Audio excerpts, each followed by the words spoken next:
We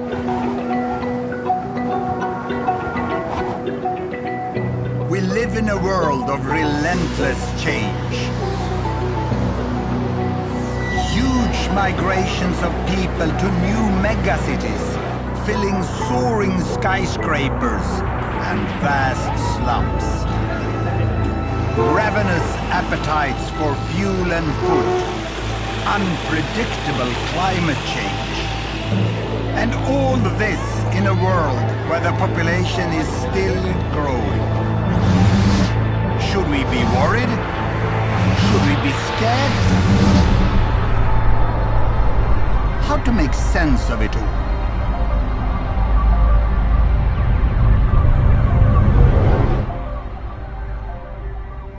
Seven billion people now live on this planet of ours. Isn't it beautiful? But when some people think about the world and its future, they panic.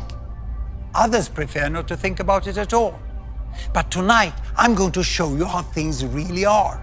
My name is Hans Rosling. I'm a statistician at... No, don't switch off. Because with the latest data from all countries, I'm going to show you the world in a new way. I'm going to tell you how world population is changing and what today's data tell us about how the future of the world will be. We undeniably face huge challenges. But the good news is that the future may not be quite as gloomy and that mankind already is doing better than many of you think.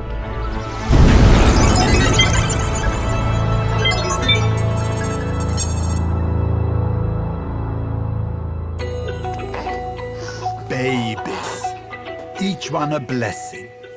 But many people think population growth is out of control. Some even talk of a population bomb. Are they right? So where are we with population today and how did we get here? I'm going to tell you a story about everyone who ever lived. Well, at least during the last some 1,000 years. Here we go. I give you two axes. This is time in years. And this one here is world population in billions. In the year 10,000 BC, when the first people were becoming farmers, then the archaeologists estimate that the world population was only 10 million. Imagine 10 million, that's like Sweden today. A world of only Swedes. But then, as the millennia passed by, more farmers, food and people, and great empires could emerge. Egypt, China, India, and finally Europe. And population continued to grow, but very slowly. And I stop here at the year 1800, because 1800, that's when world population became 1 billion. Imagine all that time, the population growth was just with a tiny fraction of 1% through thousands of years. But here, 1800, with the Industrial Revolution, everything changed and population started to grow faster. In little more than 100 years, it reached 2 billion. And then, you know, when I was at school, it was 3 billion. And many people said, the planet cannot support more people. Even experts said that. But what happens was this, you know, we became 4 billion, 5 billion, 6 billion, 7 billion. Imagine, more than half of the world population have been added during my lifetime. And the number is still rising. Most of the population growth in recent years has been in Asian countries, like here in Bangladesh, where the population has tripled during my lifetime, from 50 to more than 150 million. It's now one of the most densely populated countries in the world. Some 15 million already live in the very crowded capital, Dhaka. People here, whether in the city or the countryside, are intensely concerned about the size of families. But a new Bangladesh is emerging. Like the Khan family, Mum Taslima, daughters Tanjina and little Sadia. and Dad Hanan. মহিলাদের সাজার জন্য বহুত time লাগে, পুরুষদের তো এত time লাগে না। হইছে তো রে বাবা, এই যে আবার হাত দিয়ে মুছে লেলা দিলে কিলা হইল। Both Taslima and Hanan come from large families themselves, but they've decided to have just 2 children. বাংলাদেশে এখন একটা স্লোগান আছে যেটা সবার ঘরে ঘরেই জানে যে 2টি সন্তানের বেশি নয়, একটি হলে ভালো হয়। আমার ভাগ্য ভালো যে আমার যে 2টা সন্তান, অনেক সন্তান হইলে তো তাদের খরচ দিতে পারতাম। 2টা সন্তান যে মনের মতন তো তাদের যেটা চাওয়ার এটা পূরণ করতে পারতেছি। তোমার আর কি? আমার পকেট খালি হয়ে গেছে। Taslima and Hanan are part of a cultural shift away from big families. And for Taslima, it's also become a job. She works for the government family planning service, which employs women like her in every village. She goes door to door to try to help others to have smaller families too. মাসে গেছেন আজকে কতদিন? এইদিকে 22 তারিখে। তারপর আর কোনো পদ্ধতি নেন নাই? তাহলে সমস্যা হবে না? আমার বাচ্চা কোন জায়গায় যাবে? আমার তো মনে হয় না, হয়তো অনেক দেরিতে বাচ্চা, এই যে বিয়ে। তারপরও আপনি এখন তো 2টা বাচ্চা হয়ে গেছে। আমি ধরে গেলাম না, এবারে সবার লেগে যাই না। আবার আমি Taslima offers advice, moral support, and most importantly, a range of contraceptives. এগুলো কন্ডম। আপনি তো 3টা মেয়ে, এখন আর বাচ্চা নিবেন? বাচ্চা জন্মদান করার হয়েছে আপনার বাবা জানবে কিনা? কষ্ট তো আপনার করতে হবে, কষ্ট তো আর বাবা করে না। কষ্ট কে করে? কষ্ট করলাম, হে যদি ফুলতে লেগেই করে তা আমার কিছু করার আছে? পিল দিয়ে দেই, মাসিক হওয়ার সাথে সাথেই খাওয়া শুরু করবে।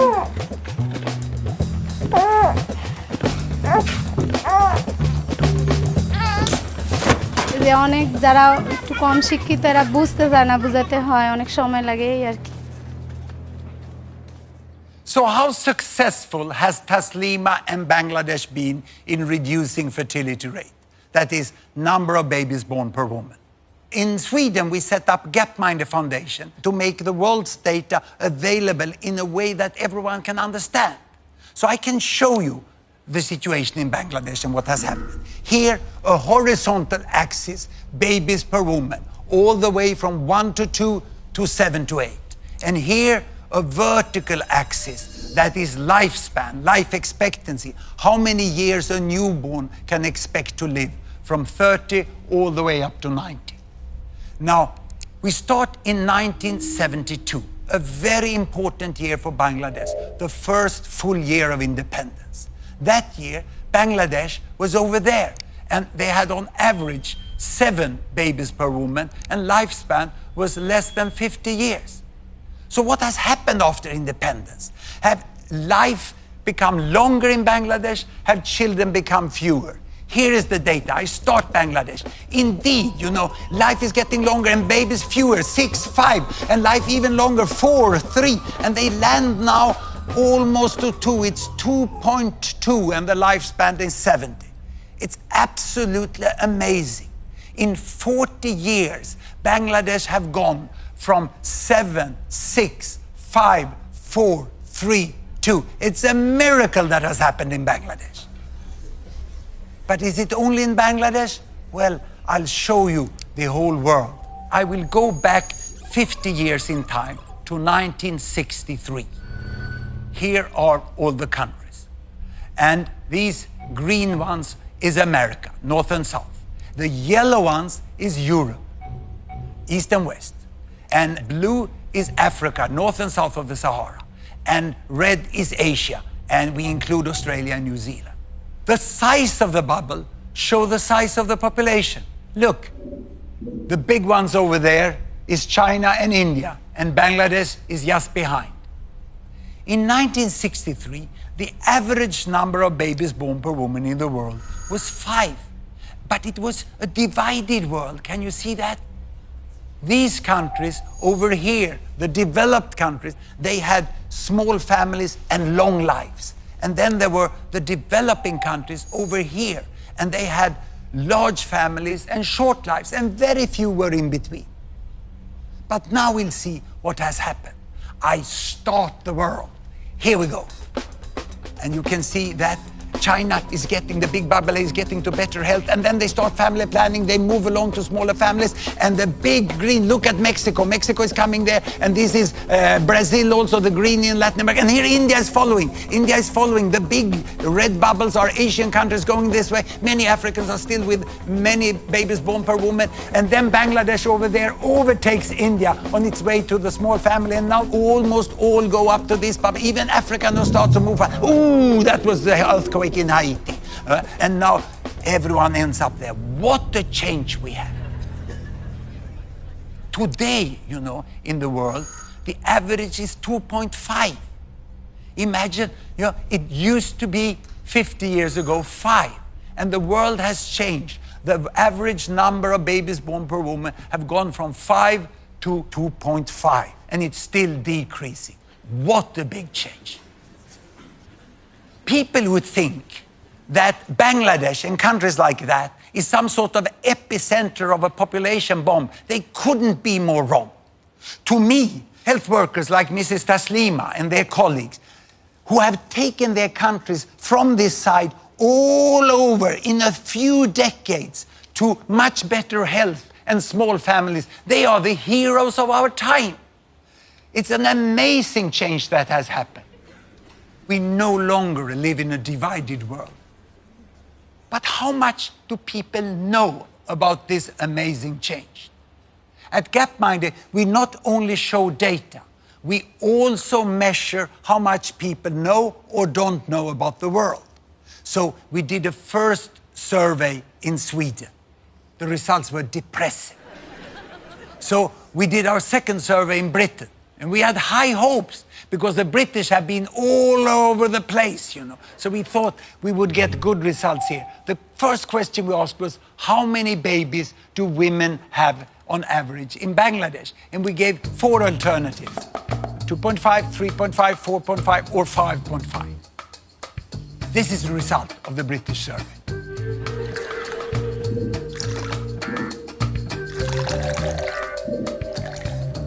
But you know the right answer. It's 2.5. Only 12% of the British got it right. So we thought that perhaps it was those with low education who dragged down the result. So we segmented those who had been to the fine British universities and had a university degree. And here they are. This is the result.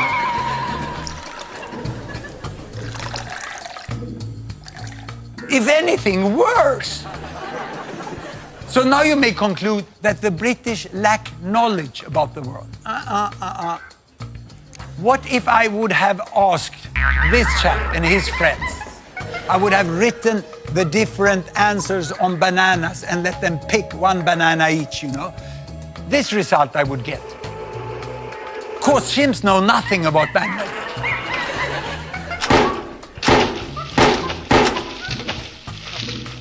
But by pure random, they will pick twice as many correct answers as the British. And of the British, you know, more than half of the British people think it's 4.5 or more. The problem here is not lack of knowledge, it's preconceived ideas. The British cannot even imagine, cannot even guess that women in Bangladesh have 2.5, and you know it's really 2.2 already. This is what the Brits don't know, that Taslima and her family are the norm in Bangladesh today, the most common family size. And it's not only there, it's all over the world. In Brazil, 2-child families. Vietnam, 2-child families. And even in India, the most common family size is 2 children today. And also if you go to the African continent, you go to the big cities, here Addis Ababa, you have less than 2 children per woman today in Addis Ababa. There can be Muslim, Buddhist, Hindu, Christian. There's not one religion, not one culture, not one continent where 2-child families cannot happen. This change from big families down to 2-child families is one of the most important things that have happened in the world during my lifetime. It's unprecedented in human history.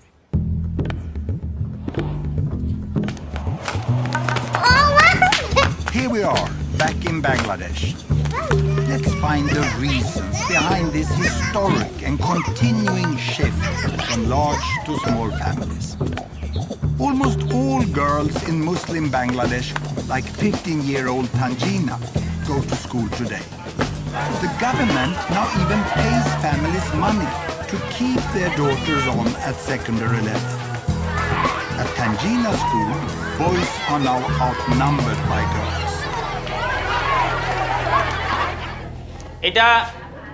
এটা কি পরিবার? এদের খাদ্যের অভাব হবে? আর এদের You could hardly miss the point of this lesson. বাসস্থানের অভাব পড়বে? এটা কি পরিবার? এদের কি সমস্যা হবে?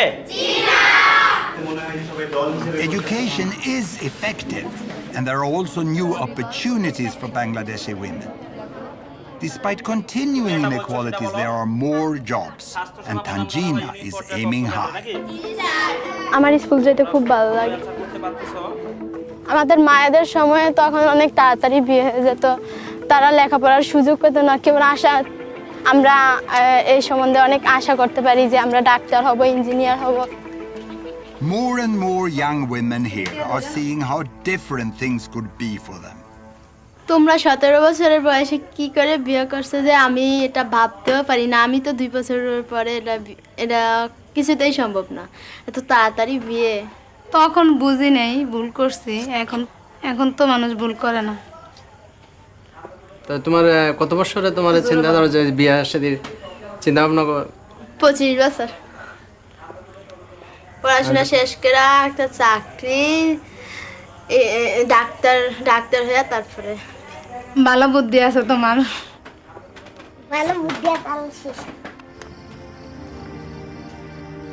It's wonderful to see Taslima so full of hope for a bright future for her 2 daughters. But one essential transformation underpins the change in Bangladesh.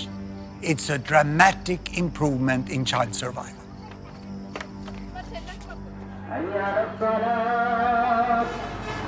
It's Ramadan, the Muslim month of fasting and reflection. At this auspicious time, Hanan is helping his parents to tend the family graveyard. 3 of Hanan's siblings died when they were very young. They are buried here. লুন্টি রুসিলায় মারা গেছে, খুব কান্দাকাটি করছি, আসাও গেছি, আইছি, খুব দুঃখের বিষয়। ব্যবস্থা থাকতো, ডাক্তার থাকতো, তো চিকিৎসা করলে একটু তো বাস। মনে পড়ে না, আমি যার দিন বাইছে তো একদিন মনে পড়বো না আমার। Back when Hanan's parents were a young couple, 1 in 5 children in Bangladesh died before they reached 5 years of age.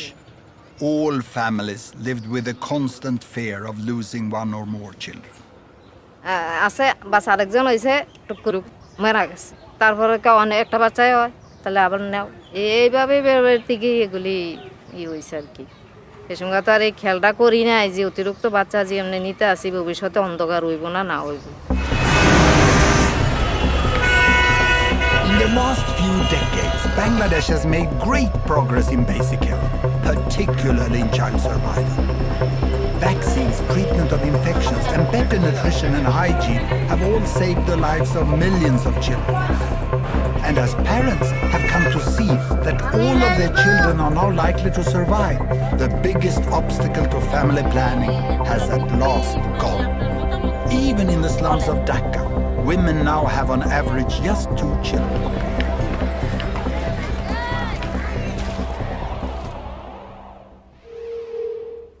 Child survival drives everything. Let's go back into history. Why did the world population grow so slowly before 1800? Well, throughout history, all historical records show us that on average, 2 parents got more or less 6 children. But that looks as a very fast population growth. So why didn't it grow? Because 1, 2, 3, 4 of the children died before growing up to become parents themselves. People in the past never lived in ecological balance with nature. They died in ecological balance with nature. It was utterly tragic.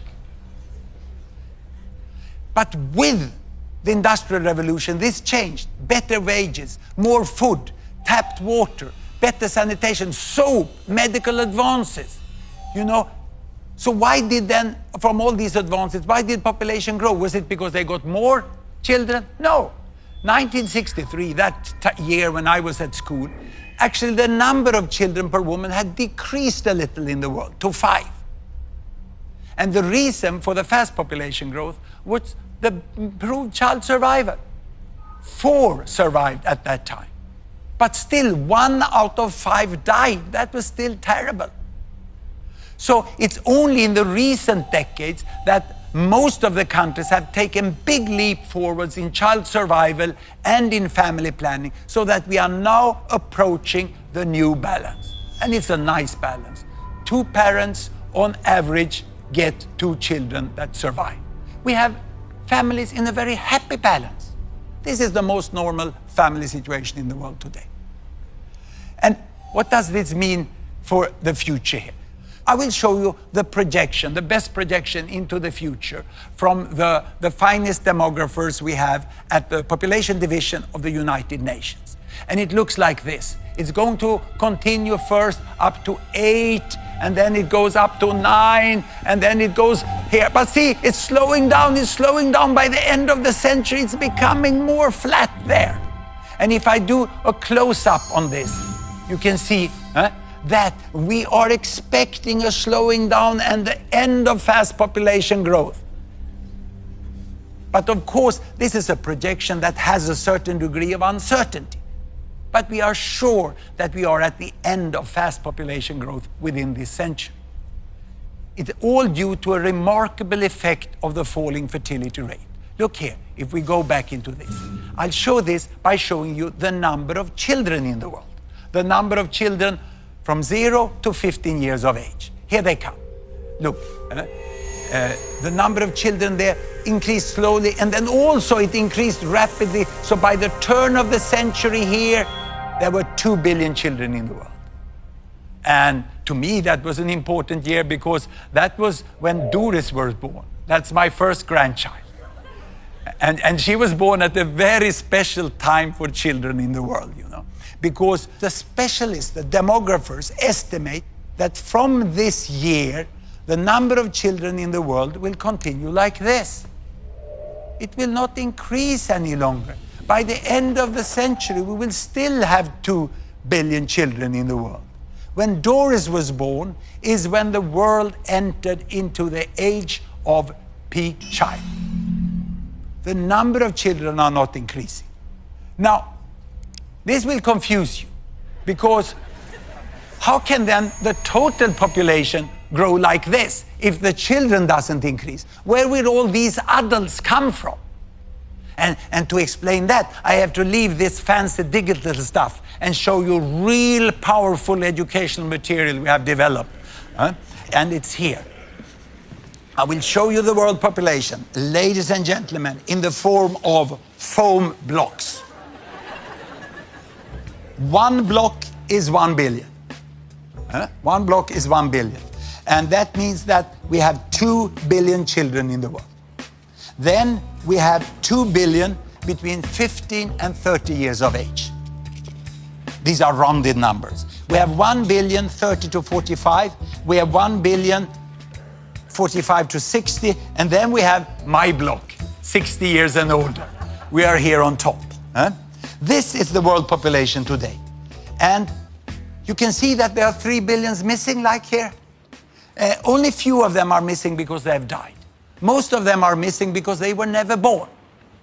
Because back then, you know, before 1980, there were much fewer children born in the world because there were fewer women giving birth to children.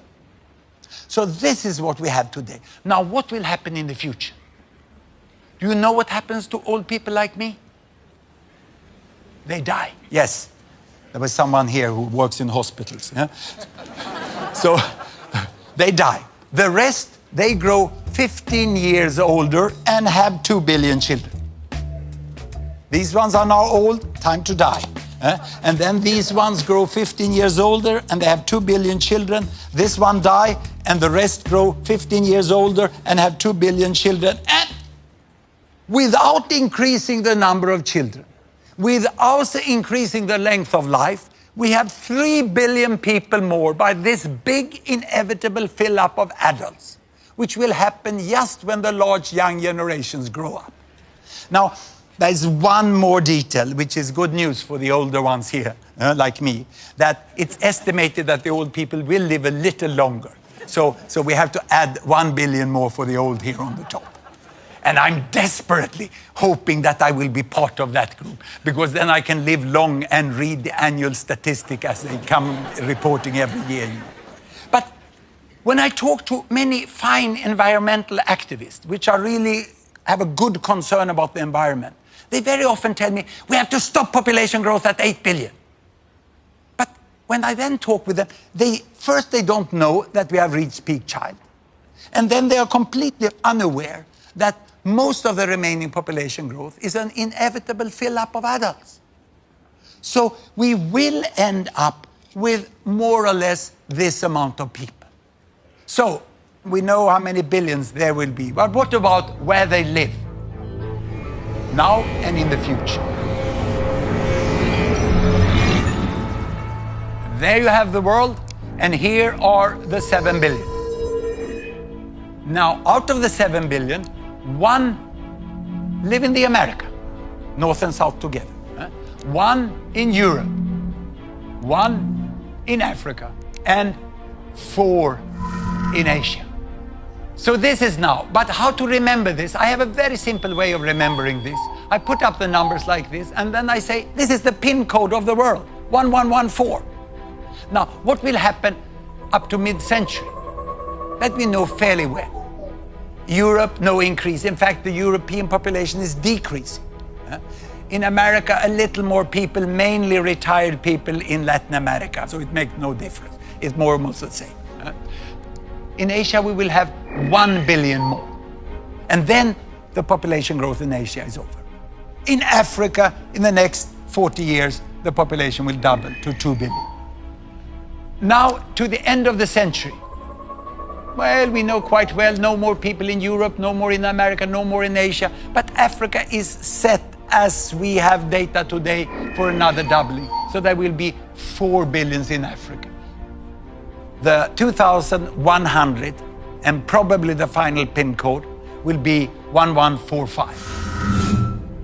So in 2100, there will be quite a different world. The people who live in what I call the Old West, in West Europe and North America, will by then be less than 10% of the world population. 80% of the world population will be living in Asia and Africa. But will there be resources enough to sustain them? Well, this will be a huge challenge, and nothing will come automatically. But my take is that it is possible for all these billions to live well together.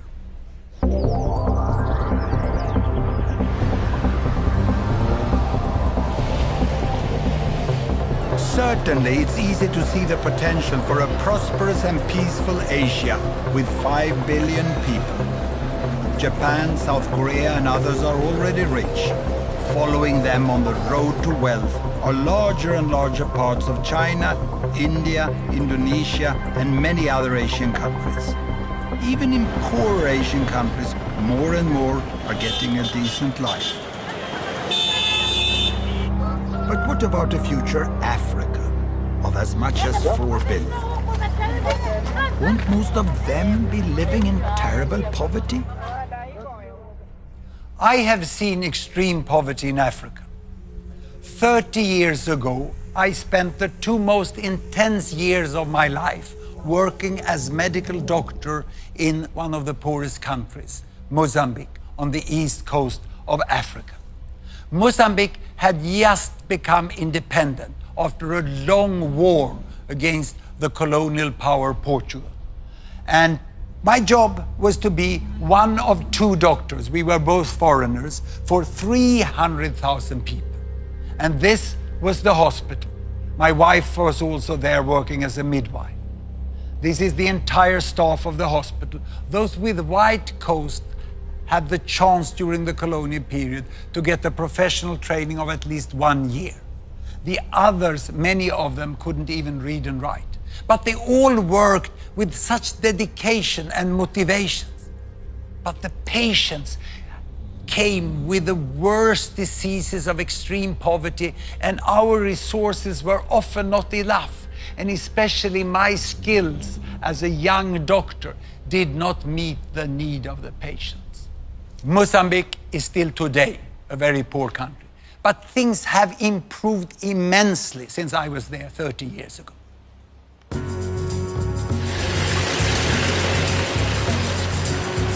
For a start, there's now a brand new hospital in the town where I worked 30 years ago. The new, much bigger hospital has 15 doctors, and 11 of them are Mozambicans. All the staff are now well trained. The director of the hospital is Dr. Kashimo, the obstetrician. Tudo indica que estamos perante uma gravidez gemelar. The transformation here is amazing to me. Temos o serviço de urgência, de pediatria e cirurgia e ortopedia. Hoje temos grandes laboratórios, as farmácias que funcionam 24 horas. They routinely save women in childbirth with cesareans, something that was impossible when I was there. Isso hoje em dia nós é possível fazermos cá, com uma equipa que está formada e com um bloco operatório com essas condições, que está equipado igual que um bloco operatório que está em qualquer lugar do mundo. Everything has improved so much. Those born in Mozambique today should have a much brighter future.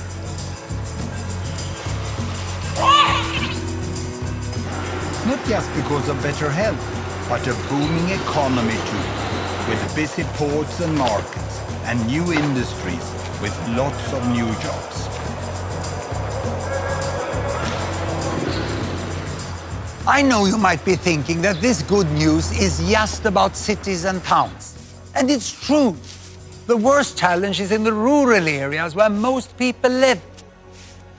But things are changing here too.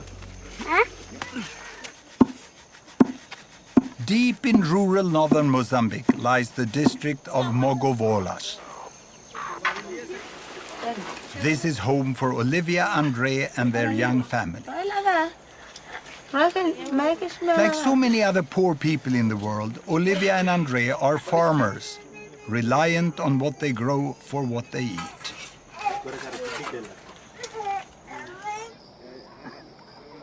It's 4 a.m. and the day's tasks beckon. Andre heads straight to the fields. Olivia first goes to fetch water.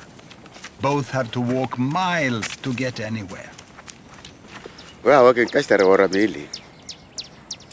Hey, kapanya to water shark. And Nick, I started in the water, Billy. I'm taking Pia Pahiki, Volia Kilame. With no other means of transport, everything has to be carried.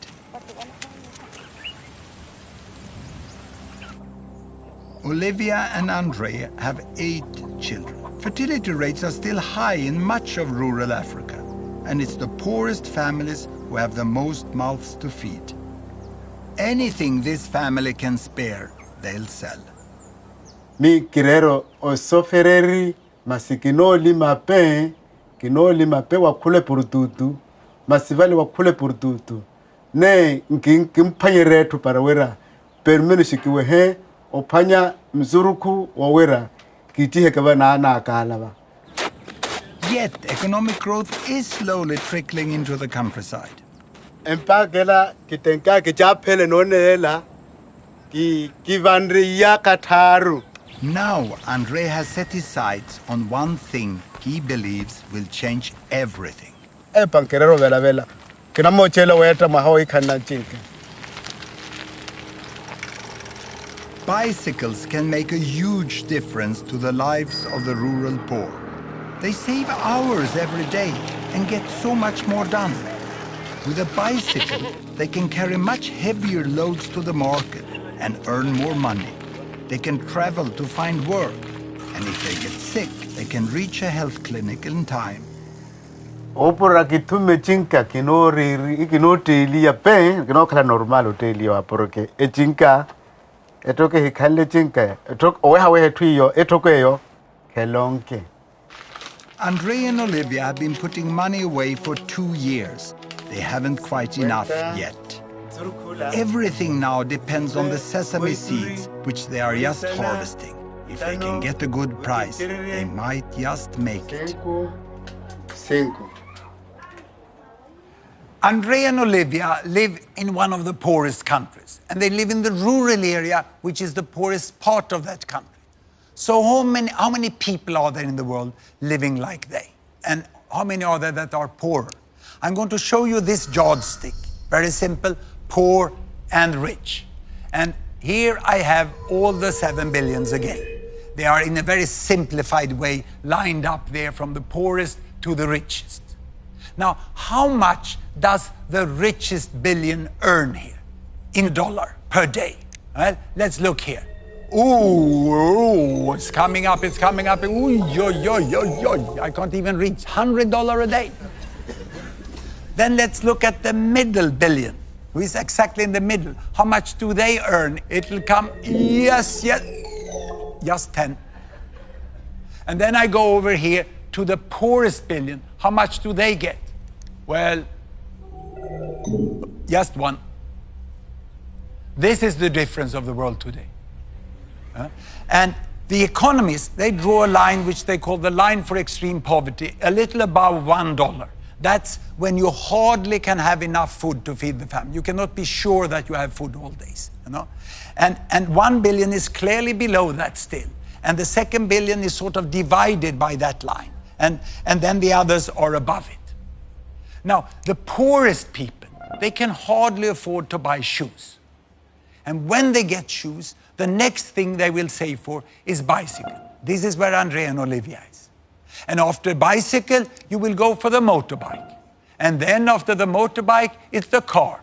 And I remember when my family got the first car. It was a small gray Volkswagen. The first thing we did was to go to Norway on holiday, because Norway is so much more beautiful than Sweden. It was a fantastic trip. And now I'm in this group. I can go, like the richest billion, we can go on holiday by airplanes. Of course, there are people who are much richer than the airplane people. Some are so rich, so they're even contemplating that they should go as tourists out into space.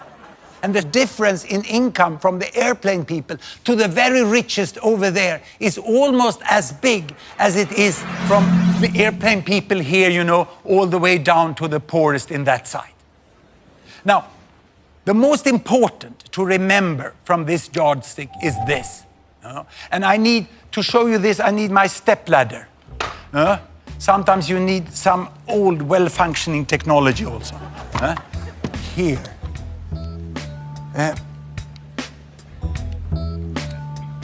I can only reach up. Here they are. Now I'm at the top. The problem for us living on $100 a day is that when we look down on those who have $10 or $1, they look equally poor. We can't see the difference. It looks as if everyone is living on the same amount of money. And they say, oh, they are all poor. No, I can assure you, because I've met and talked with people who live down here, and I can assure you that the people down here, they know very well how much better life would be if they would move from $1 to $10, 10 times as much income. This is a huge difference, you know. And to understand this, this is what Olivia and Andre is trying to do now. Each little step they take along this line here, you know, from the shoes towards the bicycle, small as it may seem from far distance, make a huge difference in their life. And if Andre and Olivia would get that bicycle, it would speed them along to better life and better wealth up in this end. Today, Andre and Olivia are preparing to sell the sesame crop they've been growing for many months. Pero eso akalaya. ya khala 25.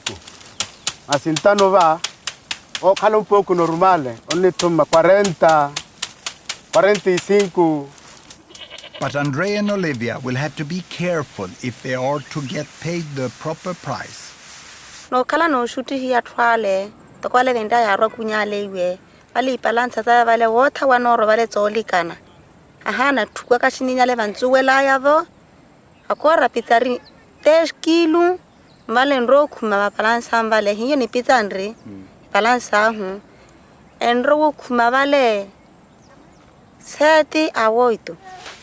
Andre is going to do the selling, and for the last time, he hopes he has to get help to transport the crop to market. Andre now needs to keep his wits about him. Hey, amigo, the deal is done, and Andre is happy with the price he's got.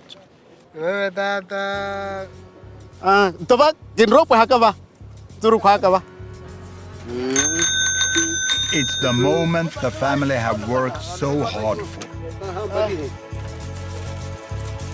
Hola. Yaroa. Hola. Yaroa.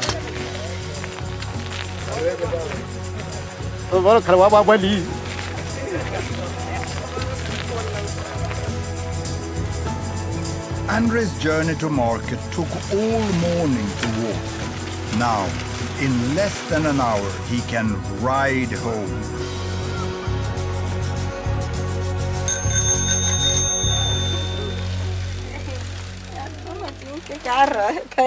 Naka tapeke ko tume chinkela marka. Lima wanguno. Oh tume chinka naka tapeleke. The bicycle is put to use at once. The children fetch water with it. Andrea carries more crops to the market. And just as importantly, Olivia and Andrea can now easily reach their lessons for adults, so they can learn better maths and how to read and write. Kitukuma nyezuru kwaka, kintume mota, kapa kiraka markale, na shanaka.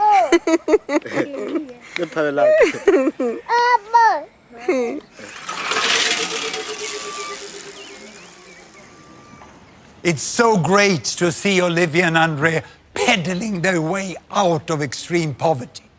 And they use the bicycle to go to literacy classes. Education is so important for the progress of people and nations. But how many know what has really happened with education in the world? Time for the Great British Ignorance Survey again. Here we go. We asked what percent of adults in the world today are literate, can read and write. Can I ask the audience? How many guess 20%? Hands up. 40%? 60%? And 80%? This is the result of the British sample.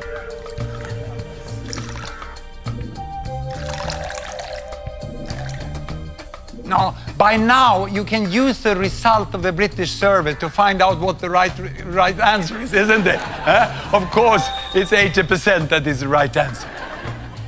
At least you were clearly better than the British average. Just 80% of the population in the world can read and write today. Literacy is 80%. Actually, the last figure is a little higher. So if I would have compared that with the chimps again, you know, so it's once more, you only get random results from the chimps. But you get 3 times as many correct answers than you get from the British. And now, the university people. Perhaps they know this, or even worse. What on earth are they teaching at British universities? The common view about the world is outdated with several decades. The media have missed to communicate it. But perhaps this is because the world is changing so fast. Ladies and gentlemen, I'm going to give you my all-time favorite graph. I'm going to show you the history of 200 countries during 200 years in less than 1 minute. I have an axis for income. I have an axis for lifespan. I start in 1800, and there are all the countries. And back in 1800, everyone was down in the poor and sick corner. Can you see? Low lifespan, little money. And here comes the effect of the Industrial Revolution. Of course, the countries in West Europe, they are coming to better wealth, but they are not getting much healthier in the beginning. And those under colonial domination doesn't benefit anything in there. They remain there in the sick and poor corner. And now health is improving, health is slowly improving here. It's getting up here, and we are coming into the new century and the terrible First World War, and then the economic recession after that, and then the Second World War. Oof. And now independence. And with independence, health is improving faster than it ever did in other countries here.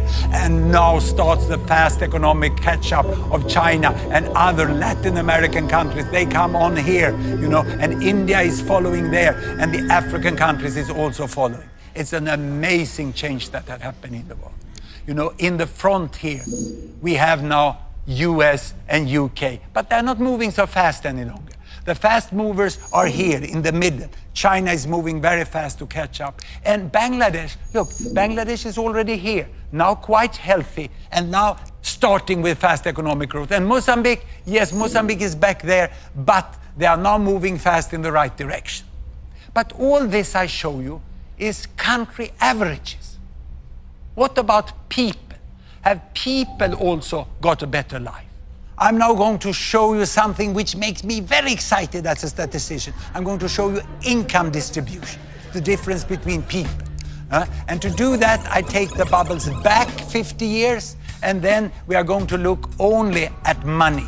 And to do that, we have to expand and adjust the axis, because the richest is so rich and the poorest is so poor. So this will be a bigger difference than between the countries. And what we do now is that we let the country fall down here, this is United States, and spread to show the range within the country.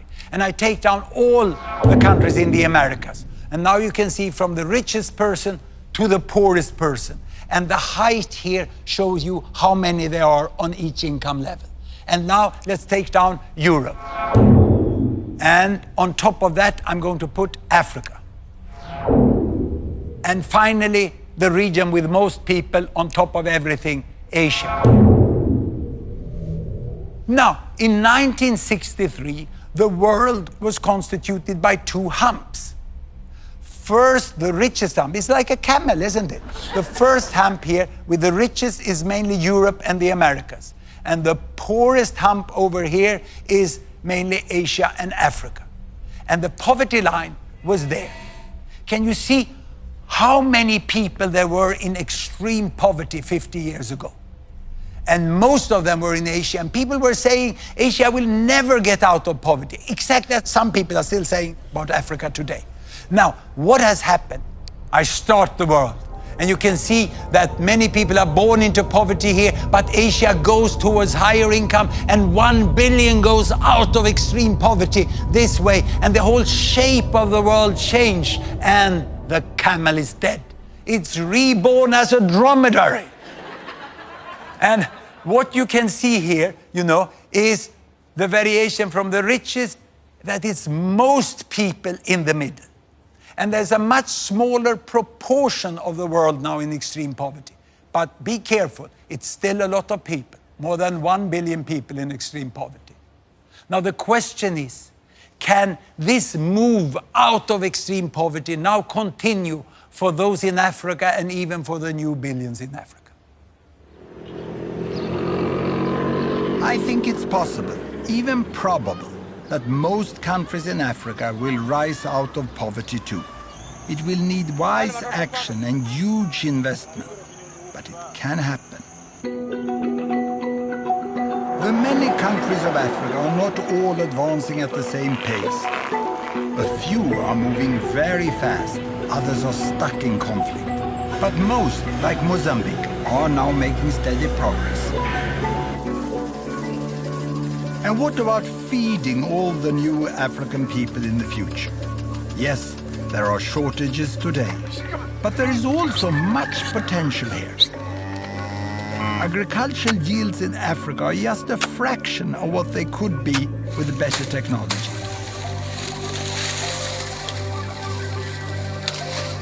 and Africa's rivers are barely tapped for irrigation. One day, Africa could hum with combine harvesters and tractors and grow food for many more billions. And please, don't imagine it's just me who thinks Africa can make it. The United Nations is about to set itself a new official goal, eliminating extreme poverty within 20 years.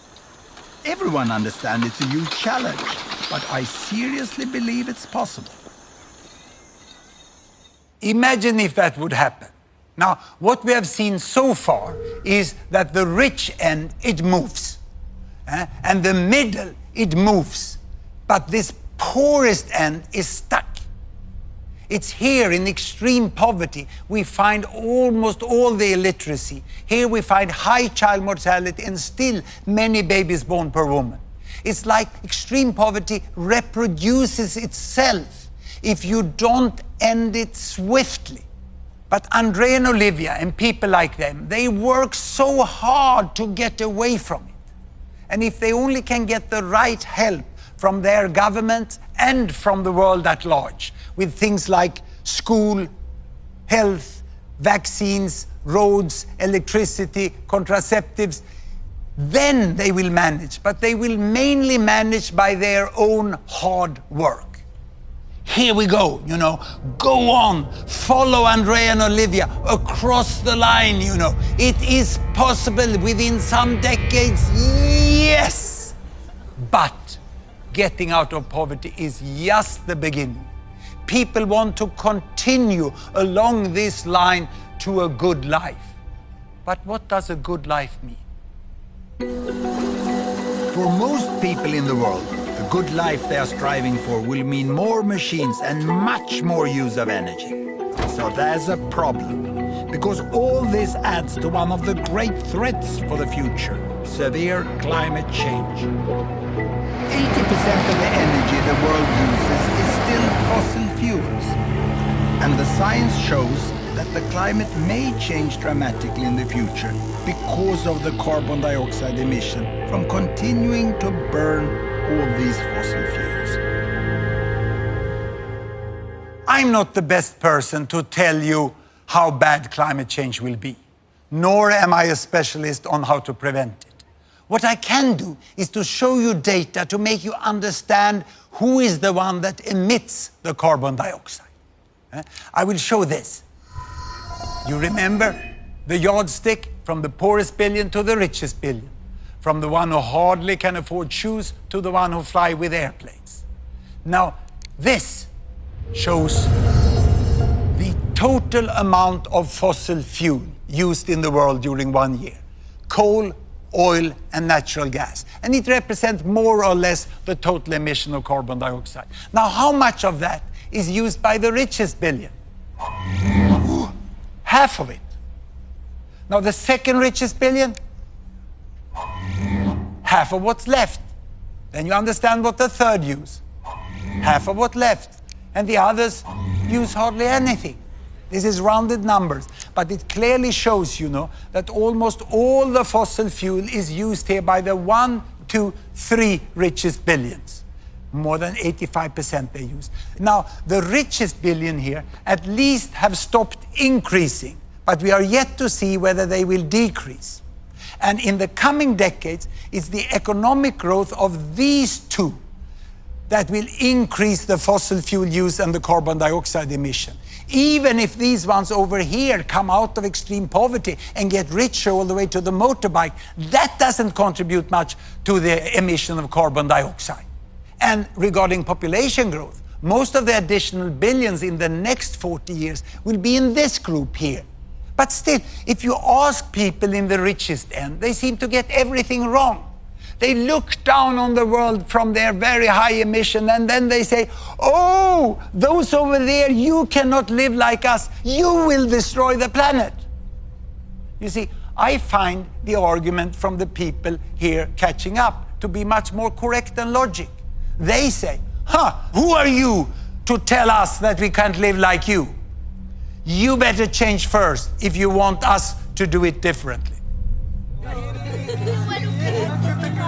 There are many essentials to having a good life that billions in the world do not yet have. Andrea's village and house, and so many like them, don't even have electricity. Mozambique has huge coal reserves. And if it and the other poorest countries build affordable new power stations burning coal for electricity and industry, I don't think anyone who emits more carbon should interfere. Now, what I'm going to do is ask you 2 questions that I often ask my Swedish students. The first one is this: how many of you have not traveled by an airplane this year? Quite a few can do without flying.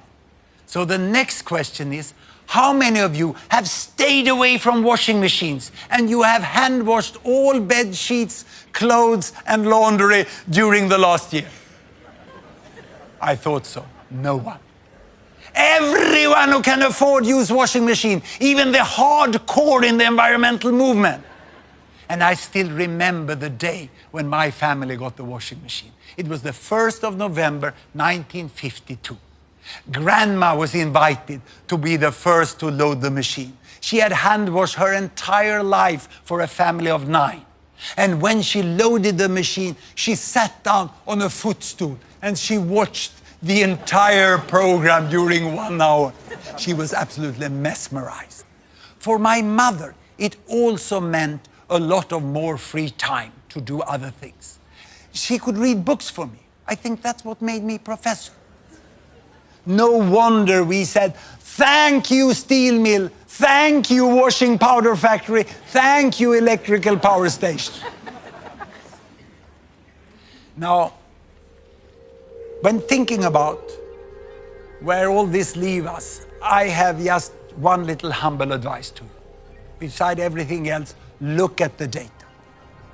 Look at the facts about the world, and you will see where we are today and how we can move forwards with all these billions on our wonderful planet. The challenge of extreme poverty have been greatly reduced, and it's for the first time in history within our power to end it for good. The challenge of population growth is in fact already being solved. The number of children have stopped growing. And for the challenge of climate change, we can still avoid the worst. But that requires that the richest, as soon as possible, find a way to set their use of resources and energy at a level that step by step can be shared by 10 billions or 11 billions by the end of this century. I've never called myself an optimist, but I do say I'm a possibilist. And I also say the world is much better than many of you think. Thank you very much.